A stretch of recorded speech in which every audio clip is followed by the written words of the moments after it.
Hello and welcome to all. आज के इस वीडियो में हम एनसीईआरटी के चैप्टर 12 के समरी को देखेंगे। ये समरीज़ आपको बहुत ज़्यादा हेल्प करेंगे। मैंने जो और भी वीडियोस बनाए हैं समरी के, उसको भी आप देखिए। एनसीईआरटी साइंस के समरी जो है वो आपके हर कॉम्पिटिटिव एग्ज़ाम्स में पूछे जाते हैं और मैंने इस वीडियो के थ्रू सारे समरीज़ को बिल्कुल ईजिली वे में समझाया है, तो आप इस सारे वीडियोज़ को ज़रूर देखिएगा। चैप्टर 12 है इलेक्ट्रिसिटी एंड सर्किट्स, विद्युत तथा परिपथ। An electric cell is a source of electricity. विद्युत सेल विद्युत का एक स्रोत है। जो भी हमारा सेल होता है, जो हम टॉर्च में, हमारे घड़ी में लगाते हैं, तो वो क्या है, वो विद्युत का एक स्रोत होता है।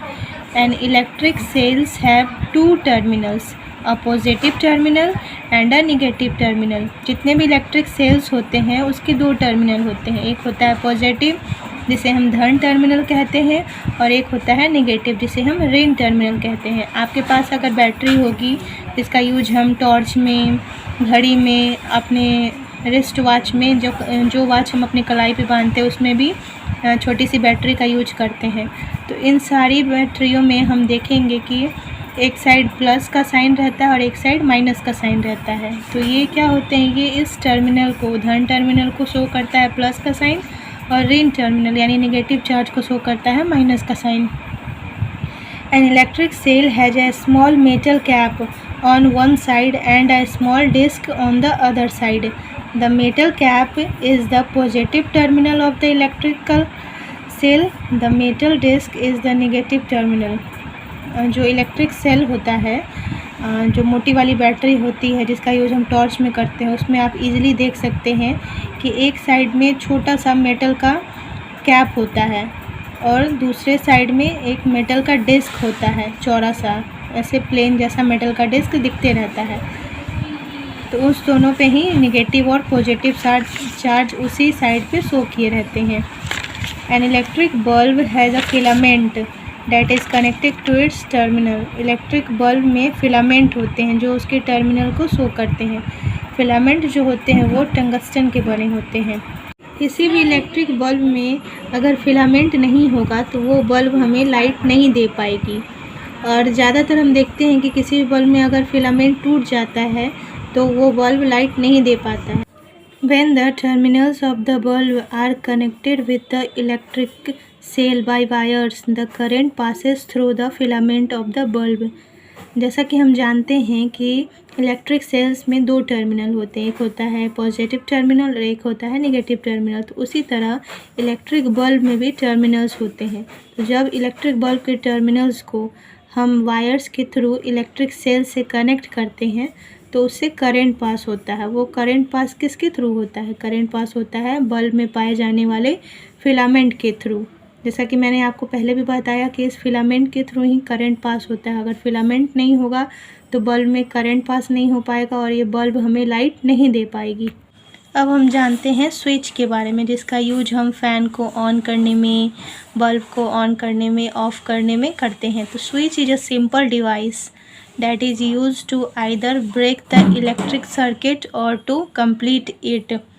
स्विच एक सरल युक्ति है जो विद्युत धारा के प्रवाह को रोकने या प्रारंभ करने के लिए परिपथ को तोड़ता अथवा पूरा करता है।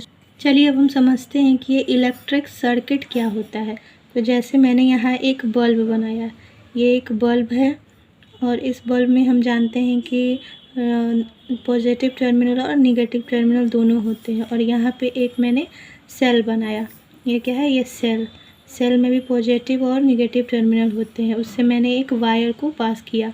अब ये दोनों आकर वायर इस बल्ब से अटैच होंगे, जुड़ेंगे इस बल्ब के वायर से, तभी हमारा ये बल्ब क्या होगा, जलेगा। तो बीच में मैंने एक स्विच डाल दिया। इस स्विच में मैंने ऑन और ऑफ़, ये क्या है, हमारा स्विच है, और इस स्विच में मैंने ऑन और ऑफ़ का ऑप्शन डाल दिया। तो जब हम इस स्विच को ऑन करेंगे तब ये हमारा बल्ब हमें लाइट देगा, और जब हम ऑफ़ करेंगे तो हमारा बल्ब ये बुझ जाएगा। तो ये जो पूरा एक सर्किट बना, इसे ही हम क्या कहते हैं, इसे हम इलेक्ट्रिक सर्किट यानी विद्युत परिपथ कहेंगे। और ये स्विच क्या करता है, इस विद्युत परिपथ को पूरा करने में और इस विद्युत परिपथ को रोकने में हेल्प करता है। We use metal wires to make a circuit. Means किसी भी सर्किट को बनाने के लिए जिस भी वायर्स का हम यूज करते हैं वो वायर हमारा मेटल का बना होता है, मीन्स धातु का बना होता है। हमारे घर में भी जितने भी वायर्स यूज होते हैं वो ज़्यादातर कॉपर, एल्यूमिनियम, इन धातुओं के बने होते हैं। आप भी अपने घर में इसे देखकर नोटिस कर सकते हो कि आपके घर के जो वायर्स है वो कौन कौन से मेटल्स के बने हैं। Materials which allow electric current to pass through them are conductors of electricity. जो पदार्थ विद्युत धारा का प्रवाह होने देते हैं वे विद्युत चालक कहलाते हैं, जिसे हम कंडक्टर्स कहते हैं। कंडक्टर्स मीन्स होता है सुचालक भी इसे हम कह सकते हैं। तो ऐसे पदार्थ जो अपने में से होकर विद्युत धारा के प्रवाह को पासिंग देते हैं उसे हम विद्युत चालक कहते हैं। जैसे जितने भी मेटल्स हैं तो वो क्या करते हैं, वो विद्युत धारा को प्रवाहित करने में मदद करते हैं। तो जितने भी मेटल्स हैं वो क्या कहलाएंगे, वो कंडक्टर्स कहलाएंगे। अब है इंसुलेटर्स। तो insulators do not allow electric current to pass through them. विद्युत रोधक अपने अंदर से विद्युत धारा को प्रवाहित नहीं होने देते हैं। जैसा कि इसके नाम से ही स्पष्ट है, विद्युत रोधक यानी विद्युत को रोकने वाला। इसके उदाहरण हो जाएंगे रबर, प्लास्टिक, ये सब क्या है, ये विद्युत को रोकते हैं, इनसे विद्युत धारा पासिंग नहीं हो पाती है, तो ये विद्युत रोधक है, इन्हें हम इंसुलेटर्स कहते हैं।